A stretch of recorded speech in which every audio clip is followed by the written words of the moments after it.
শবে বরাত আল্লাহ সুবহানাহু ওয়া তাআলা সেই ভাগ্য রেখেছেন যারা আমরা শবে বরাতে জীবিত থাকব, সুস্থ থাকব, ইবাদতের সুযোগ পাবো। আল্লাহ তাআলা আমাদেরকে যেন শবে বরাত অর্থাৎ ভাগ্যের রাতে আমাদের প্রত্যেকের ভাগ্য ভালো লিখে নেওয়ার তৌফিক দান করেন আগামী বছরের শবে বরাত আসার আগ পর্যন্ত।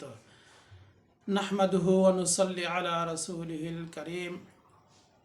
বিসমিল্লাহির রহমানির রহিম। وأن المساجد لله فلا تدعوا مع الله أحدا قال رسول الله صلى الله عليه وسلم إذا كان يوم نصف من شعبان قوموا ليلها وصوموا يومها أو كما قال عليه الصلاة والسلام। আল্লাহ সুবহানাহু ওয়া তাআলা কোরআনুল কারীমের মধ্যে সূরা জিনের 18 নম্বর আয়াত এবং ইবনে কাসিরের 7 নম্বর খণ্ড 371 নম্বর পৃষ্ঠার তাফসীর যে আয়াতে আল্লাহ সুবহানাহু ওয়া তাআলা বলেছেন, অবশ্যই মসজিদগুলি আল্লাহ তাআলার ইবাদতের জায়গা, সেখানে ইবাদত করবে আর আল্লাহর সঙ্গে কাউকে শরীক করবে না। ইবনে আব্বাস রাদিয়াল্লাহু তাআলা আনহু থেকে বর্ণিত, তিনি বলেন, এই আয়াত নাজিলের সময় সেই সময় শুধু ছিল বাইতুল্লাহ এবং বাইতুল মুকাদ্দাস।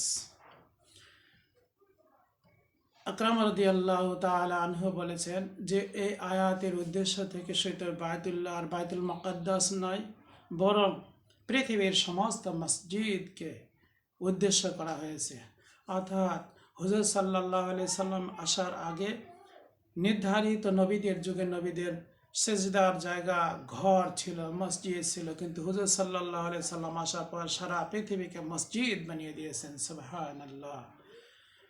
রসুল আকরাম সাল্লাল্লাহু আলাইহি ওয়াসাল্লাম হাদিস শরীফে বলেছেন, যখন নাকি শাবানের 15 তারিখের রাত আসে, রাতে দাঁড়িয়ে নামাজ পড়বে এবং পরের দিন রোজা রাখবে। সুবহানাল্লাহ। তাহলে শবে বরাতের রাতে আল্লাহ তাআলার কাছে দাঁড়িয়ে নামাজ পড়ব, আল্লাহর কাছে দোয়া করব, আর দিনে রোজা রাখবে। এই দুইটি কাজ। কেউ কেউ মনে করে আরও বেশি রোজা রাখলে বেশি ফজিলত, শবে বরাতের আগেও রাখে, পরেও রাখে, তারপরেও রাখে।